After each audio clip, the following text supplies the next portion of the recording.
కట్నం తీసుకున్నవాడు గాడిద అని దేవుని వాక్యం ఏం చెప్తుంది? హల్లెలూయా. కనుక యేసయ్య మనల్ని ఏం చేశాడంట?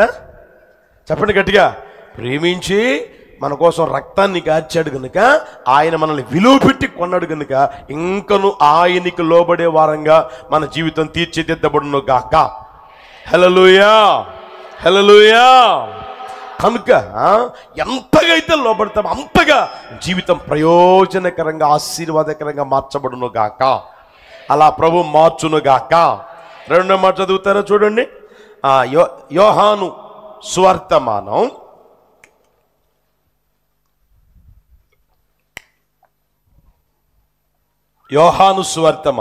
10వ అధ్యాయం 3 నుంచి గమనించండి. అందరూ చదవండి.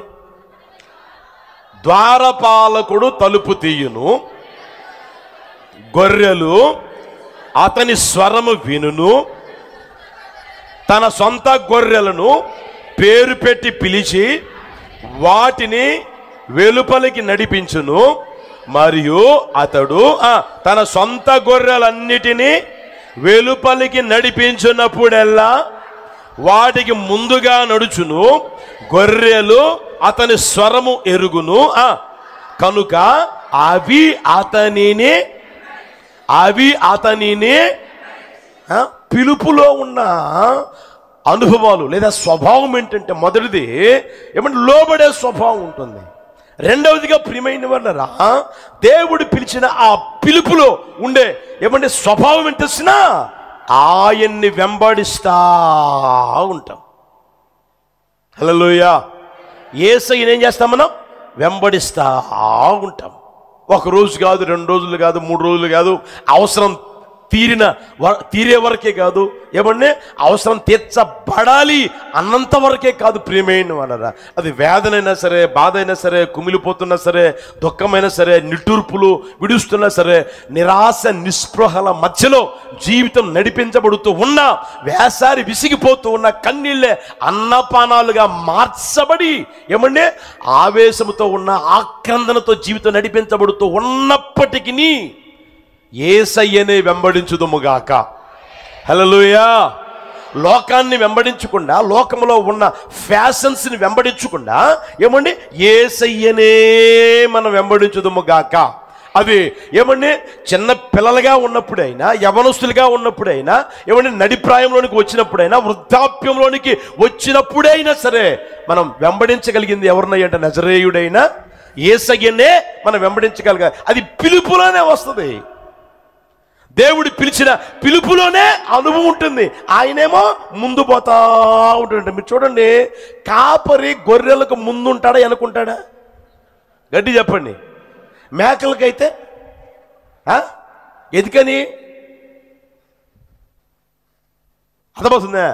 వాటి స్వభావం వేరే, చెప్పండి. వీటి స్వభావము వేరే. మనం ఎవరమే? గట్టి చెప్పండి. మనం గొర్రెలమా లేకపోతే మేకలమా? గొర్రెలం కాబట్టి మన ముందు ఎవరున్నారు? మన ముందు యేసయ్య నడుచుకుంటూ వెళ్తా ఉన్నాడు. అర్థమవుతుందా? ఆయన నడుచుకుంటూ వెళ్ళిన మార్గం ఉంది. మన కళ్ళు ఏమైనా చూడగలగాలి, అవి ఎరగలగాలి, అందులో మనం నడిపించబడగలగాలి. అర్థమవుతుందా ప్రియమైన వాళ్ళరా? ఆయన్ని వెంబడించే ఆ స్వభావం, ఆయననే వెంబడించే ఆ స్థితి మనందరికీ ఉండునుగాక. హల్లెలూయా. ఈరోజు నువ్వు చూడండి, మందిరానికి వస్తున్నామని చెప్పుకుంటూ ఉన్నా, మారు మనసు పొందానని చెప్పుకుంటూ ఉన్నా, ఇంకా యేసయ్యని వెంబడించే స్థితిలోనికి రావడంలే. లోకంలో ఉన్న ఫ్యాషన్స్ ఉన్నా, ఏమంటే కొత్త కొత్త ఫ్యాషన్స్ ఉంటాయే, వాటిని వెంబడించి ఆ స్థితిలోనికి వెళ్ళిపోతా ఉన్నారు. కట్టుకునే బట్టలైనా సరే, ఏమండి నువ్వు నడిచే నడకైనా సరే, నువ్వు వెంబడించే అసలు ఏదైనా సరే యేసయ్యే నీలో ప్రతిబింబించును గాక, నీలో ప్రత్యక్షమగును గాక, అట్టి క్రమ ప్రభువును గ్రహించును గాక. హల్లెలూయా, హల్లెలూయా. నువ్వు ఎక్కడైనా సరే, ఎప్పుడైనా సరే, ఏమండి ఏ ప్రాంతంలో ప్రభు నిన్ను ఉంచినా సరే, ఏ స్థితిలో ప్రభు నిన్ను ఉంచినా సరే, ఆ స్థితిలో అక్కడ ఆ ప్రాంతంలో యేసయ్యనే నువ్వు వెంబడించగలగాలి. బైబిల్లో ఒక మాట చూపిస్తాను చూడండి. ఇర్మియా పుస్తకం 2వ అధ్యాయం 2వ వచనం. ఇర్మియా పుస్తకం 2వ అధ్యాయం. నీవు వెళ్ళి యెరూషలేము నివాసుల చెవులలో ఈ సమాచారము ప్రకటింపుము. యెహోవా సెలవిచ్చినదేమనగా, నీవు అరణ్యములోను విత్తనములు వేయ తగని దేశములోను నన్ను వెంబడించుచు నీ యవ్వన కాలములో నీవు చూపిన అనురాగమును నీ వైవాహిక ప్రేమను నేను. ఆ మాటలు చాలా జాగ్రత్తగా చూడండి. దేవుడు అంటాడు, యెరూషలేము నివాసుల చెవులలో ఈ మాటలు ప్రకటించు. ఏ మాటలు ప్రభువా అంటే, నీవు ఎక్కడంట? అరణ్యము. ఏంటది? అరణ్యం. ఇప్పుడు నువ్వు ఉన్నావు అనుకోండి, అరణ్యములో నిన్ను వదిలిపెడితే ఏమంటే తినేదానికి శుభ్రమైన తిండి దొరుకుద్దా? తాగేదానికి శుభ్రమైన నీరు దొరుకుతాయా? ఇప్పుడు నువ్వు మినరల్ వాటర్ తాగుతున్నావే, అవి దొరుకుతాయా?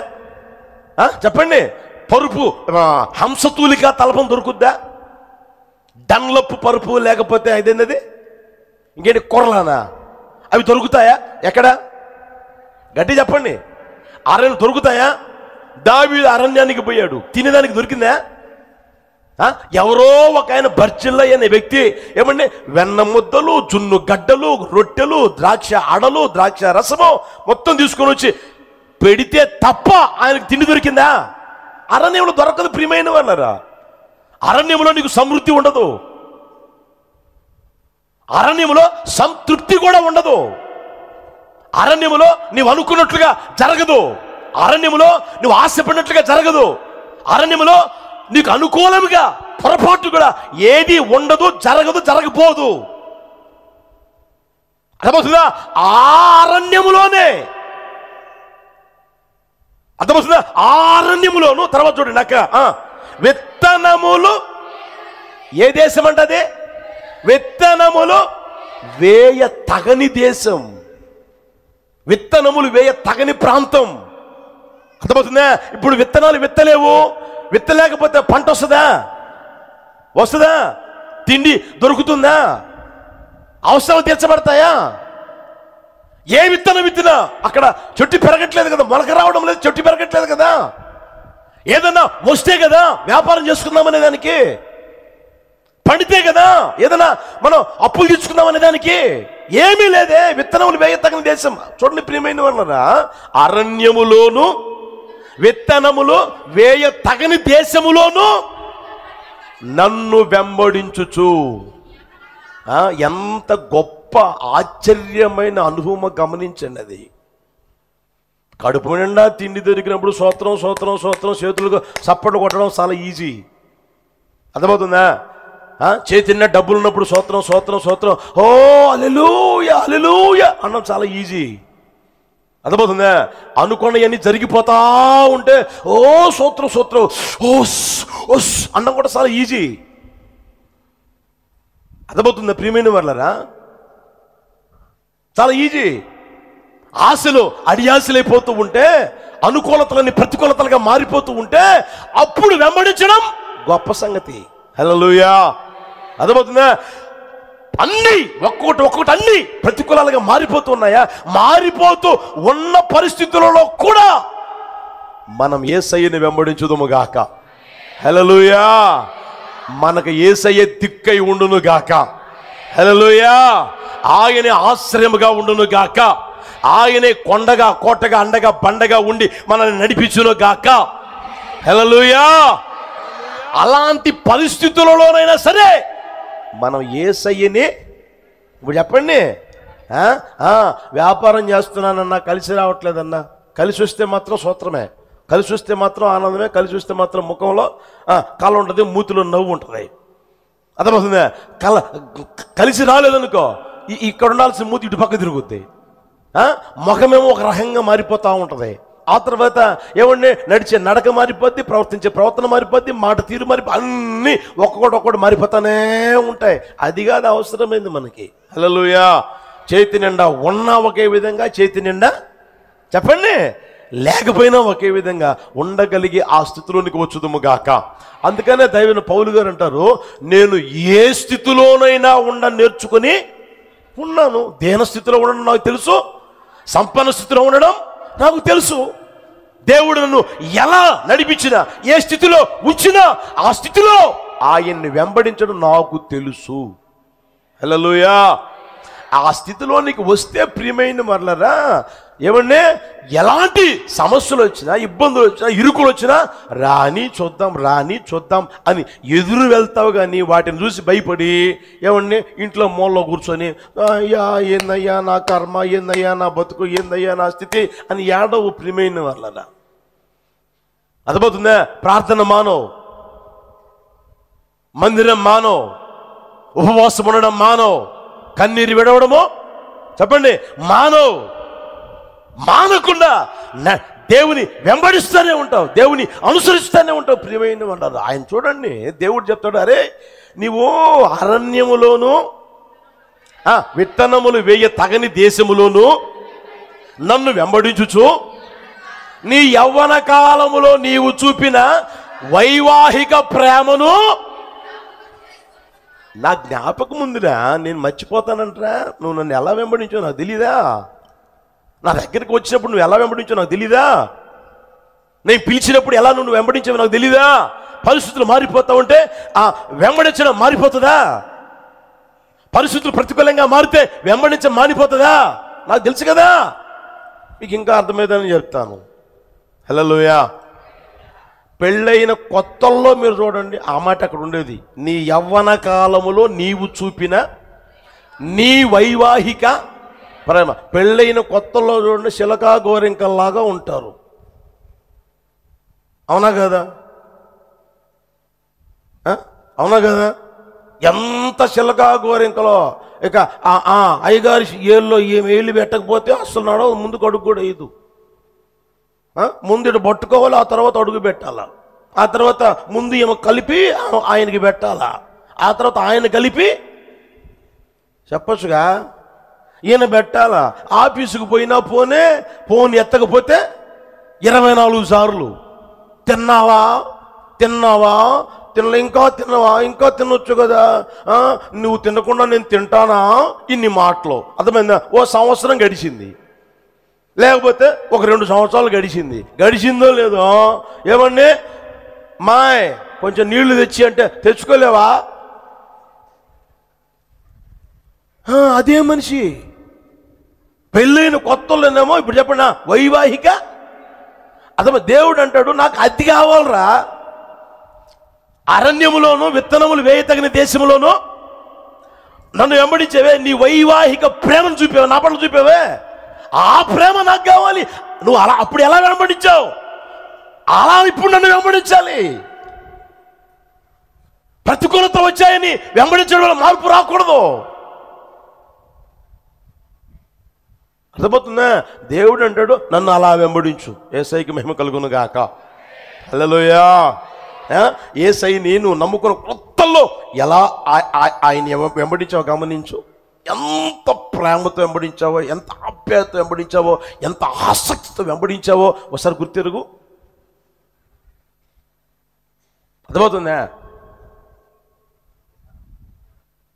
ఎంత ఆసక్తిగా మందిరానికి వచ్చావు, ఎంత ఆసక్తిగా ప్రార్థన చేసావు, ఎంత ఆసక్తిగా పరిచయం చేసావు, ఎంత ఆసక్తిగా ఏమండి అనేకులకి సాక్ష్యం చెప్పగలిగా. ఇప్పుడు ఏమైపోయింది?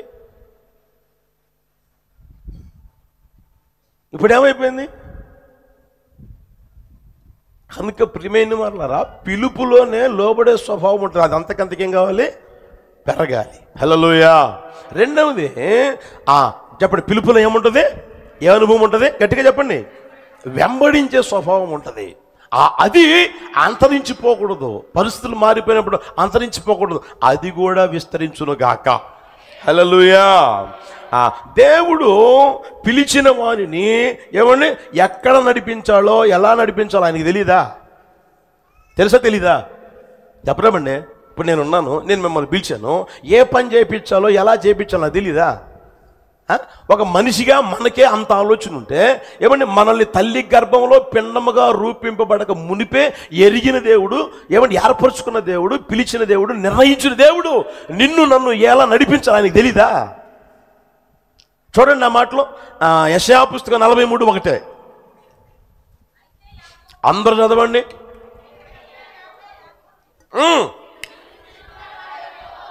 అయితే యాకోబు నిన్ను సృజించిన వాడగు యెహోవా, ఇశ్రాయేలు నిన్ను నిర్మించిన వాడు ఈలాగు సెలవిచ్చుచున్నాడు, నేను నిన్ను విమోచించి ఉన్నాను, భయపడకము, పేరు పెట్టి నిన్ను పిలిచి ఉన్నాను, నీవెవరమే? నా సొత్తు. ఆపేశాడా? ఆపలా. ఇప్పుడు తర్వాత చూడనా, నీవు జలములలో బడి దాటునప్పుడు అంటే ఏమి ఎదురు చూస్తుంటా నీకోసం నా కోసం? గడి చెప్పండి. జలములో ఎదురు చూస్తూ ఉంటే దేవుడే తీసుకొచ్చి దాట్రా అంటాడు. జలములు ఎదురు చూస్తూ ఉంటాయి ప్రియమైన వాళ్ళరా. జలములలో పడి దాటవలసిన సందర్భాలు ఎదురవుతాయి. జలములలో పడి ఏమంటే నడవవలసిన ఆ స్థితి ఎదురవుతుంది. తర్వాత చూడండి, జలములలో పడి దాటాలి, తర్వాత నదులలో పడి వెళ్ళాలి. రకరకాల సమస్యలు వస్తాయి, రకరకాల ఇబ్బందులు వస్తాయి, ఇరుకులు వస్తాయి. నువ్వు అనుకున్నట్లుగా జరగదు, నువ్వు ఆశపడినట్లుగా ఒక్కోసారి జరగదు, ఉండదు. పరిస్థితులన్నీ తలకిందులుగా మారిపోతాయి. నీ ప్రాణం తల్లడిల్లిపోయే ఆ పరిస్థితులు కూడా ఏమంటే వస్తాయి. అయినా సరే నీవు ఆయన్ని వెంబడించడం మానకుందువుగాక. హల్లెలూయా. నువ్వు వెళ్ళాలనుకున్నప్పుడు, నిన్ను నడిపించాలనుకున్నప్పుడు నీ కాపరి ఎక్కడుంటాడు? గట్టి చెప్పండి. ఆయన ముందు నడుస్తూ నిన్ను రమ్మంటాడు. ఇదిగో నేను వెళ్తున్నాను కదా, ఇప్పుడు దాటుకుంటారా? నేను వెళ్తున్నాను కదా, దాటుకుంటారా? నదుల్లో పడి వెళ్తున్నాను కదా, జలముల్లో పడి వెళ్తున్నాను కదా, నువ్వురా దాటుకుంటారా అంటాడు ప్రియమైన వాళ్ళ. తర్వాత చూడండి, నీవు అగ్ని మధ్యను నడుచున్నప్పుడు ఎక్కడంట? అగ్ని లాంటి మహాశ్రమలు వస్తాయి. వాటిలో కూడా మనం ఏం కావాలి? నడవాలి. అగ్ని మధ్యన నువ్వు నడుచున్నప్పుడు కాలిపోవు, జ్వాలలు నిన్ను కాల్చజాలవు. 3వ వచనం చూడండి, యెహోవానగు నేను నీకు దేవుడును, ఇశ్రాయేలు పరిశుద్ధ దేవుడును, నేనే నిన్ను రక్షించేవాడును, నీ ప్రాణ రక్షణ క్రయధనముగా ఐగుప్తును ఇచ్చి ఉన్నాను, నీకు బదులుగా కూషును శెబాను ఇచ్చి ఉన్నాను. ఇప్పుడు చూడండి, భయపడకుము. 5వ వచనం చూడండి, భయపడకుము, నేను తోడై ఉన్నాను, తూర్పు నుండి నీ సంతానమును తెప్పించదును, పడమటి నిన్ను సమకూర్చి. హల్లెలూయా, హల్లెలూయా. జలాలలో పడి నడవాలి, నదుల్లో పడి నడవాలి, అగ్ని మధ్యలో నడవాలి.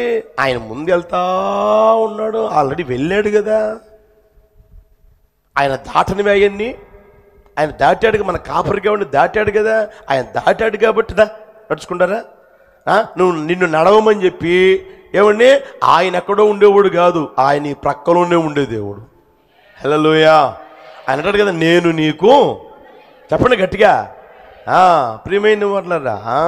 మన వ్యక్తిగత జీవితాలు గుర్తెరగలిగిన స్థితిలోనికి రావాలి. పిలువబడినప్పుడే ఆ పిలుపులో ఉన్న స్వభావం తెలిసిన ఆయన్నే వెంబడిస్తాం, యేసయ్యనే వెంబడిస్తాం. యేసయ్యనే వెంబడిస్తూ నువ్వు నడిపించబడుతూ ఉంటే ఆయన ఎక్కడో ఉండేవాడు కాదు, నీకు తోడుగా ఉండను గాక.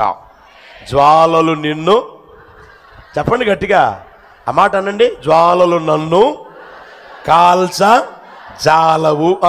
జలములలో పడి దాటునప్పుడు ఆయన నాకు తోడై ఉంటాడు, నదుల్లో పడి వెళ్ళినప్పుడు అవి నా మీద పొర్లి అగ్ని మధ్య నడుచున్నప్పుడు నేను, చెప్పండి, కాలి యేసయ్యకి మహిమ కలుగును గాక. హల్లెలూయా.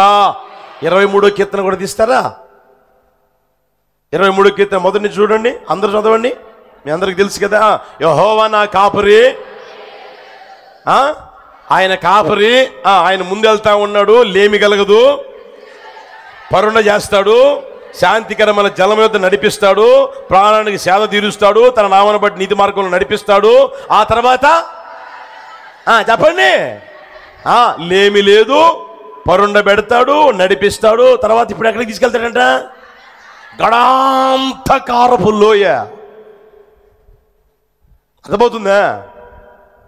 అన్ని అనుకూలంగా గాఢాంధకారపు లోయలో కూడా తీసుకెళ్తాడంట ఆ గొర్రెని. ఆయన ముందు నడుచుకుంటా వెళ్తాడు. ఏమండి, ఆ గాఢాంధకారాన్ని చూసి నువ్వు భయపడకూడదు. గాఢాంధకారపు లోయలో నేను సంచరించినను ఏ అపాయమునకు నేను భయపడను. ఏమి అని అంటే, నువ్వు ఉన్నావు కదయ్యా, నువ్వు నాకు తోడుగా ఉన్నావు కదయ్యా. దాటాల్సినవి దాటుకుంటా వెళ్తా ఉంటే ఆయన అంటాడు, నీ శత్రువుల ఎదుట నీకు భోజనం సిద్ధపరుస్తా. హల్లెలూయా, హల్లెలూయా.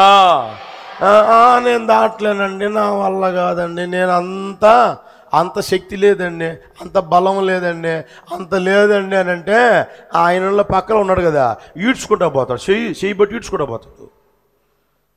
హల్లెలూయా. ఆయన నడిపిస్తాడు. నేను నడవలేనండి నడిపిస్తాడు. ఎట్లా నడవలేవు చూస్తా. హల్లెలూయా. అదే ఎట్లా నడవలేవు చూస్తా అది ఆయన నడిపించుకుంటూ పోతాడు. ఆయన ముందు పోతా ఉన్నాడు అనుకో, నువ్వు మౌనంగా మెల్లగా, ఏమండి, నువ్వు నడవగలిగిన కొలది నువ్వు నడుచుకుంటూ వెళ్తా ఉన్నావు అనుకో, వస్తుందిగా, గొర్రె వస్తుందిలే అంత దూరం ఉండి, రాని చూద్దాం, దాటి వచ్చావా, వేరుతోటి బలపరుస్తాడు. హల్లెలూయా, హల్లెలూయా.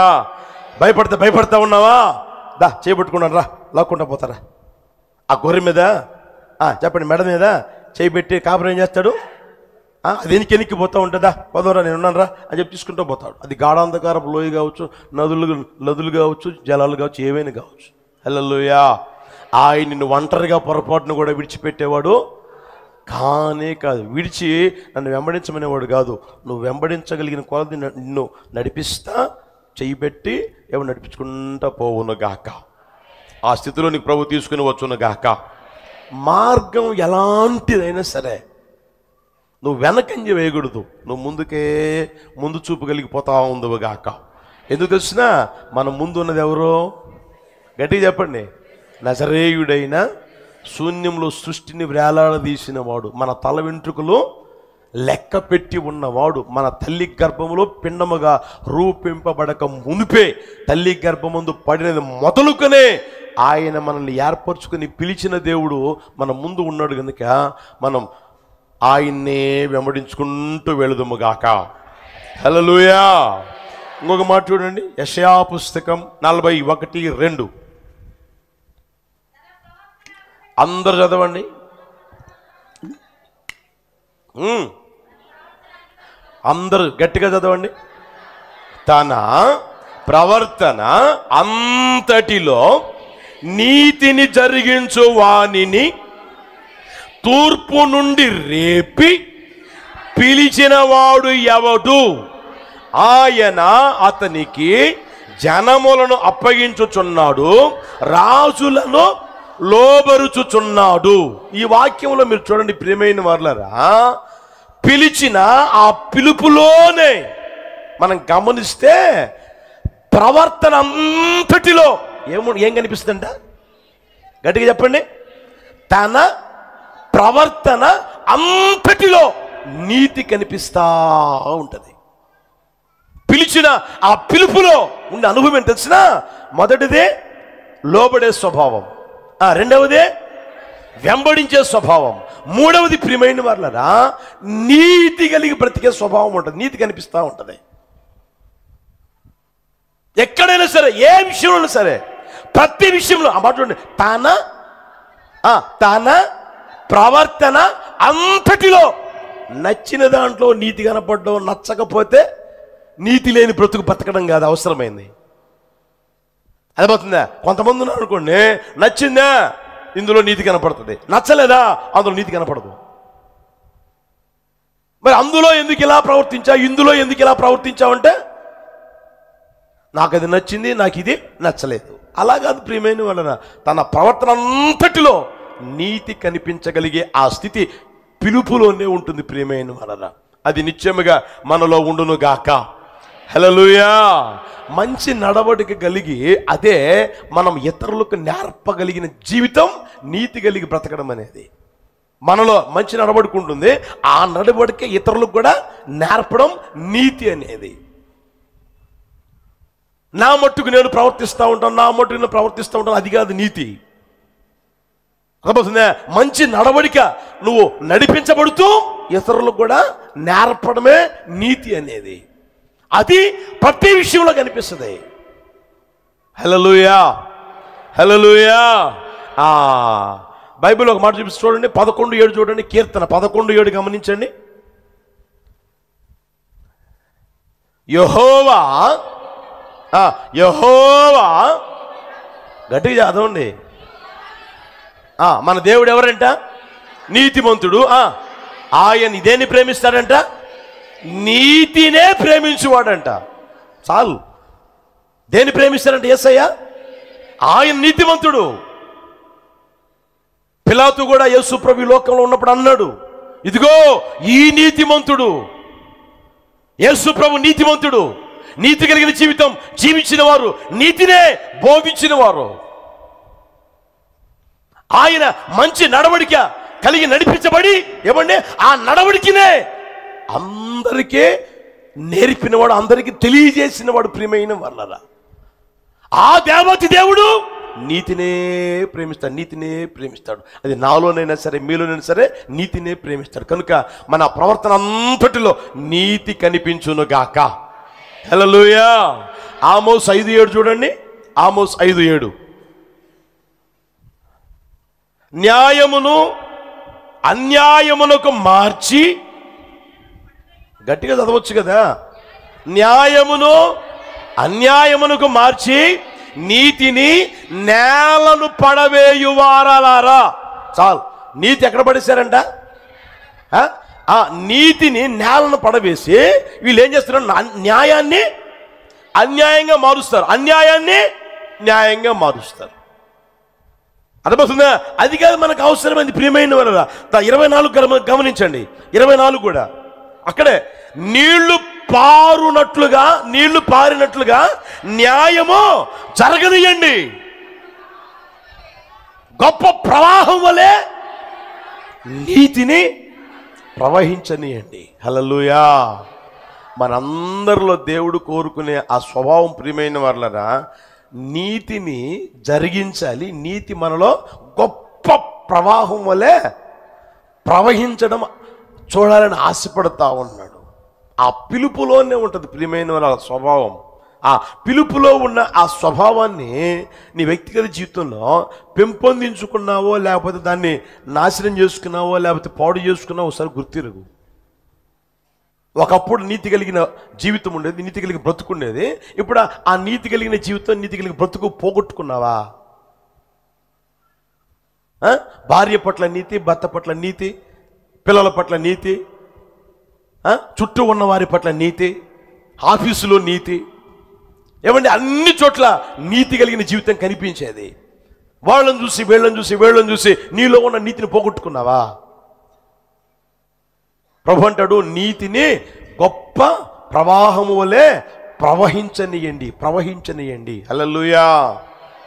నీళ్లు పారినట్లుగా నీతి అనేది మనలో గొప్ప ప్రవాహంలాగా పారుతూనే ఉండాలంటే మనం మాట్లాడే ఆ మాటలో నీతి కనిపించాలి, మనం చేసే పనులు నీతి కనిపించాలి, ప్రవర్తించే ప్రవర్తనలో నీతి కనిపించాలి. ప్రతి విషయంలో నీ వ్యక్తిగత జీవితాన్ని ఏమండి ఎంత క్షుణ్ణంగా పరిశీలన చేసినా నీతి కనిపించును గాక. హల్లెలూయా. అట్టి కృప ప్రభు మనందరి మీద కుమ్మరించును గాక.